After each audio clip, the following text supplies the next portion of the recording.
We believe that Social Security should be privatized. Social Security can be defined as a program of insurance for workers who are of old age that are experiencing unemployment, poor health, or a disability. This insurance is built up over time, made by compulsory payments of specific employers or employee groups. This might sound a little confusing, so here's the breakdown. The idea of Social Security is based on the contributions in which employed workers are putting into the system. While a worker is employed, they make payments into a Social Security fund.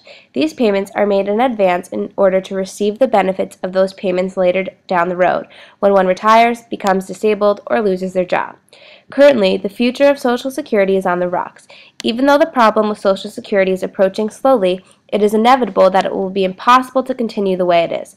This is because the baby boomers from after World War II are approaching retirement, and the program's annual cash surplus will shrink and eventually disappear.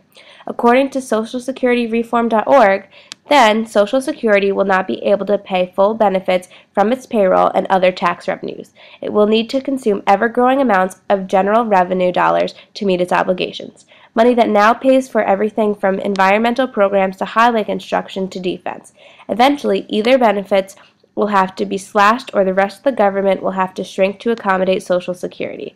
As Social Security exists now, a major issue is that it only solves economic problems until the year 2033.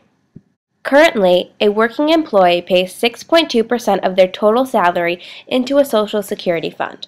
Their employer pays 6.2% to the Social Security fund as well. This money is collected and distributed to current retirees, disabled persons, survivors, and dependents.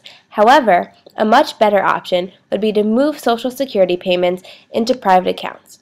By doing this, an employee would only pay 4.2% of their salary to put into their own Social Security account, while the employer still puts 6.2% of their employee's salary into the account.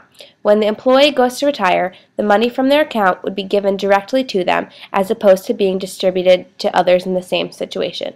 This allows workers to have control over the money they make through retirement by means of a personal account. You see, if you're allowed to have the choice of a personal Social Security savings account, you have some big advantages. You control the money, the politicians don't. It builds up interest all your lifetime, so by the time you finally retire, you have a lot more money in your account. The most important broad social goal involved with privatizing Social Security is freedom.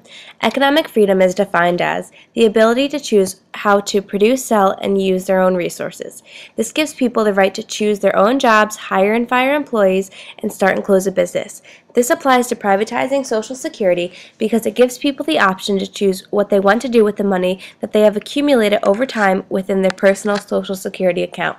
As stated on procon.org, supporters of private accounts contend that retirees would have the freedom to invest their retirement money in the stock market as they wish, theoretically earning higher returns than with government-invested funds. The more freedom we have to act, the more able we are to do the things we want to do, to create wealth, to protect the environment, to help people be equal across genders, to help children no longer have to work in factories.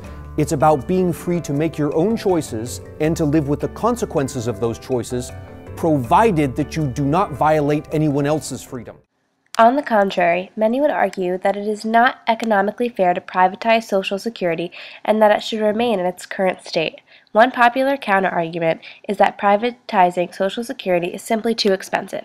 Analyzing the proposal to privatize Social Security has revealed that paying for new personal accounts while continuing to provide benefits to Social Security's current beneficiaries would require some combination of federal borrowing, tax increases, and benefit cuts amounting to between $2 trillion and $3 trillion over the coming decade. Another argument is that creating private accounts could slow economic growth, which would further weaken Social Security's future finances.